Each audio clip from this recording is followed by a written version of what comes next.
Welcome to Luca is a Billionaire, where the only thing I invest in is your answers. In this video, I will explain how to connect your Ziggo modem. First, gather all the essential components: your Ziggo modem, the power adapter, and the coaxial cable. Next, select a central spot in your home for the modem. This helps ensure the best possible Wi-Fi signal throughout your living space. Finally, make sure the power outlet you choose is easily accessible and not connected to a light switch, preventing accidental power interruptions.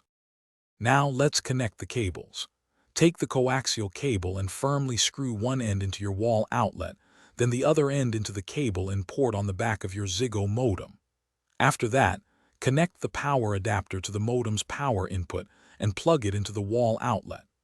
Once powered on, observe the indicator lights on the modem.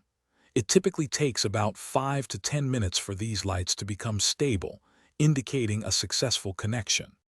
For a stable and fast internet connection, you can connect devices directly using an Ethernet cable.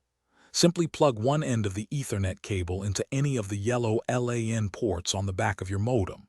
Then, connect the other end into the Ethernet port on your computer, gaming console, or Wi-Fi router. Listen for a distinct click to confirm a secure connection. This wired setup offers a reliable internet experience, especially for activities requiring high bandwidth. With the modem connected, it's time to set up your Wi-Fi. Look for the sticker on your modem. It contains your Wi-Fi network name, also known as the SSID, and the corresponding password. Use these details to connect your smartphones, tablets, and other wireless devices to your new Ziggo network.